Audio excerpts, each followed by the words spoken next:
Welcome to the Motherhood Alliance podcast, the podcast dedicated to empowering moms and families on their health and wellness journey. I'm Brittany Suttner. And I'm Drea and Brit. Together, we're here to explore holistic approaches that go beyond conventional medicine. Each week, we dive into topics that matter most to you.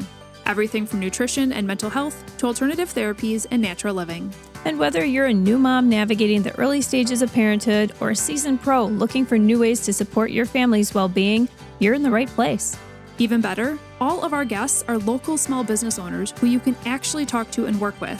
You can learn more about today's guest and connect with hundreds of other health and wellness professionals through our informative and easy-to-use directory at motherhoodalliance.com. Before we get started, keep in mind that this podcast is for informational and educational purposes only and is not a substitute for personal healthcare advice. Please consult your healthcare provider before making any changes based on the podcast content. Thank you for joining us on this journey. Are you ready to help your family thrive? Let's get started. Hi, we are Brit and Drea from motherhoodalliance.com, and we are excited to welcome you to a 4-episode series with Becca Rose, who is the owner of Myofunctional Pathways based out of the Sheboygan area. Becca was a dental hygienist for over 20 years, and during her time in that career, she was introduced to a concept called myofunctional therapy. When her son was 3, she began to notice mouth breathing, a setback lower jaw position, and that he was sick a lot, which motivated her to learn more about how to help him and what myofunctional therapy really was. Through the learning process, she actually discovered that her own airway dysfunctions were the reason why at age 28, she had been diagnosed with sleep apnea and prescribed a CPAP machine. Becca became more and more passionate about this newly discovered missing link within her own family's health journey, so she decided to pursue sleep coaching, functional breathing, and myofunctional certifications, and to ultimately help others through this career. It's obvious that Becca practices what she preaches because as of 6 months ago, she no longer needed the CPAP machine she had been using for 14 years. Outside of work, Becca's hobbies include family activities with her husband and 7-year-old son, and expanding her podcast. And if you guys want to check it out, it's called Myo 360, Holistic Solutions for Better Sleep and Better Breathing. If you've never heard of airway or oral dysfunction or myofunctional therapy, you're not alone, but I will tell you that these episodes could literally change your life. You'll hear us, Drea and I, talking about personal experiences within all 4 episodes as well, because our kids and my husband have benefited from myofunctional therapy in the past. And I can't forget to mention that Becca is offering a special discount for our listeners. You can receive $50 off your myofunctional evaluation by mentioning the Motherhood Alliance podcast. In our 4 episodes together, we cover a plethora of areas that myofunctional therapy can help, including mouth breathing, teeth grinding, poor sleep quality, sleep apnea, bedwetting, ear infections, crooked or crowded teeth, TMJ pain, and more. So turn up your volume and let's get started with today's conversation. Hey guys, welcome back to the show. We're super excited to wrap up this episode or these episodes with Becca Rose. Again, welcome, Becca. We're so excited you're here. We have talked through so many different things about myofunctional therapy and the benefits and all the things that it can help with, bedwetting, ear infections, crooked teeth, TMJ problems, sleep apnea, all those things. But one of the things that you've been talking about is, and one of the things that you really help people with is gaining habits, right? And we kind of touched on this in the last episode, and you had mentioned I could really do this swallow test with you guys, and we're like, oh, let's do that. So that's what we're going to start with here, but kind of open up the question of why is habitual swallowing so important? Oh, we could talk a long time, but the habitual swallow is what maintains all the muscle function that you gain during myofunctional therapy. There's some programs that just give you exercises to work on strength. There's products and tools that can give you strength of the tongue and the muscles. But if you don't create that new habit and the muscles don't function the way they're supposed to, you're likely going to lose some of the benefits you gained from myofunctional therapy. It's just like, if you're in the gym working out, right? If you're not going to work on the muscles of your body, it's the same thing in your mouth, right? You're going to become weak. Right. And yes, so when we get to the end of myofunctional therapy and you've habituated or created a new swallow pattern, you essentially then continue to do myofunctional therapy for the rest of your life because you've made new neurological connections to your muscles. You don't need to think about it. It happens automatically. and you swallow 3,000 or 4,000 times a day and night. So think about that as that builds up and stacks up throughout your lifetime. As you get older, you keep all your airway muscles strong. You keep your tongue strong, your soft palate. That's a huge part of this we haven't talked about. But all those muscles need to coordinate together in a functional way in order to keep the benefits. If you don't gain that functional swallow, you're likely going to get your symptoms back and you're going to lose progress. So makes sense. So much. So how are people typically swallowing and how should they be swallowing? Like, what's the difference? All right. So most of the time people are swallowing, well, we have a lot of open mouth chewing, right? There's a lack of coordination. Even if the mouth is closed and there's coordinated chewing, the swallowing part is dysfunctional. A lot of it has to do with where's your tongue in your mouth when you swallow. And yes, there is a place in your mouth where your tongue should be. And what are your teeth doing in that split second that you swallow? So we could take this now and then go into the swallow test because that's going to put the tongue in the right spot and put the teeth in a certain position. And what you're doing is you're keeping your jaw still, so your tongue has to do the whole swallow pattern by itself. They call it a peristaltic movement or peristaltic wave motion. That's the motion that the tongue should make when we swallow. That's the anatomically correct. Yes. So that's what we're trying to teach over time and repetition and practice. And that's when that neuromuscular piece comes in where you habituate it. Okay. Well, let's do it because I'm really curious. I'm really curious if I'm doing it right. It's simple to describe, but it's difficult to do. And this is also going to show me if you have what's called a tongue thrust or an anterior tongue swallow. And if that is seen, then that could be a big reason too why maybe braces aren't successful or we get open spaces between our teeth. I had braces. They better have been successful here. Okay, so here's what we're going to do. You're going to take a tiny sip of water, tiny sip. You're going to use your tongue and trap it up against the roof of the mouth. So think about like you're going to click your tongue, but you stick your tongue up to the roof of your mouth. Yep. So you're going to do that, but you're going to hold a little bit of water in your tongue. And then you're going to bite your teeth together, smile, and swallow. Oh. No, I felt my tongue. I felt the tip of my tongue. I had it. I was with you. But when I swallowed, the tip of my tongue left the roof of my mouth. Yep. I saw your tongue push forward a little bit too, all the way across the table here. So it should stay in its spot? Yes, it should. So I should be able to swallow that without... Okay, walk us through that one more time. So you put your tongue, you put the little water on top. Yep. Suction it up. Suction up, okay. Bite your teeth together. Smile big. Okay. I think I did it. Okay, do it again. Oh, the pressure. I know. I'll usually ask you to do this 4 or 5 or 6 times because I'm looking for consistency. Because it does sometimes take once or twice to figure out the coordination. You're trying to look back and forth between both of us right now. That too. I hope you guys are all trying this at home. And if you're not, and you're driving or something, and you don't have water, you're going to have to come back and try it. This is fun because sometimes we'll do this swallow test if I'm talking to a group of people in a room and there's like 20 or 30 people and we'll do a swallow test. And what we're looking for again is part of the tongue trying to squeeze through the teeth. Are you losing water? Can you not do this with your lips staying open? Yeah. Is it gulpy? Do you feel like you're going to choke or cough? Yeah. Does it feel stressful? And these are all things that can tell us, okay, the swallow is not ideal. I feel like I was close. I feel like my water was leaking a little bit, but then it's also like, how much water do I have up there? I feel like the first one surprised me. And then I felt like I did better after I was able to practice a couple times. But I know in prior episodes, we talked about proper tongue placement and where your tongue should be. Can you just review that with us really quick on where your tongue should be when you're resting? Like if you're standing in line at the grocery store, how should your mouth placement be? Yeah, if you're not talking or eating, lips are closed, tongue is up on the roof of the mouth, teeth are separated just a couple millimeters so they're not in contact. I feel like I'm pretty good with that. Mm-hmm. Yeah, I felt confident with that one, which is why when you said swallow test, I'm like, oh, I don't know if I can do this. But another thing that you mentioned was the soft palate. Can you go into that a little bit? Yeah, so we don't often think about our soft palate where the uvula is or the hanging ball in the back of the throat, right? Yeah. That's attached to the soft palate. that is a completely muscular structure. And if you do certain movements and we say different sounds, you'll see that soft palate contract up and lift. And when we talked in, I think it was the first episode, about some of the different tongue ties and how that posterior or mid-tongue restriction prevents the back of the tongue from being able to lift.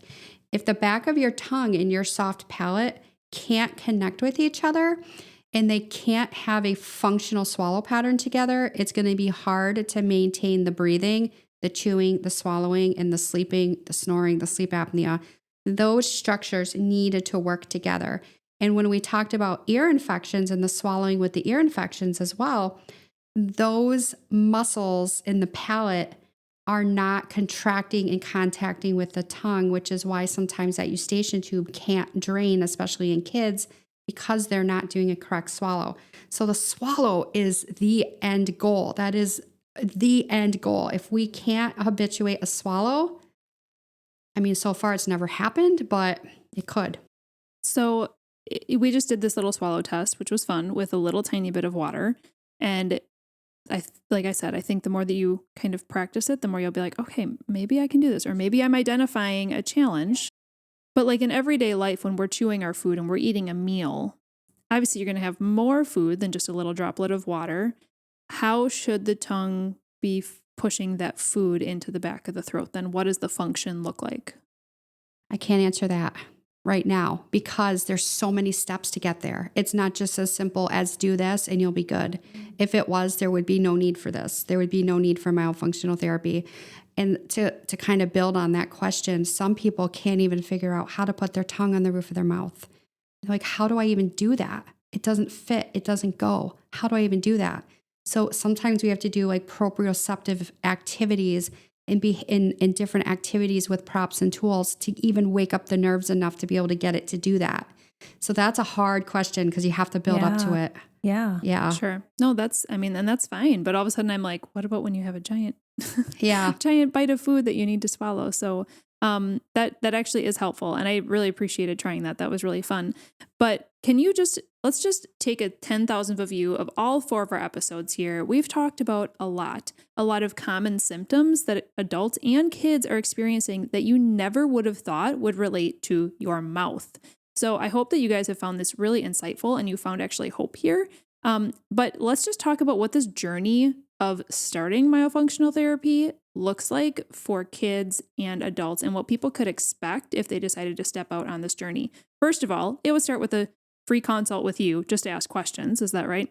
Yeah, a free discovery call. Yeah, a consult would be when we do the full assessment. Yeah, so we would just have a conversation to start. Sure. Yep. But then for kids, we kind of covered that a little bit in the kid episode. So let's just actually talk about adults first here. But what would this journey actually look like? Like number of appointments with you, expectation on appointments. Do they need to find an airway dentist? Other things like that. For an adult, we're looking at about meeting every 2 weeks for 12 sessions over about a 6 or 7 month period of time.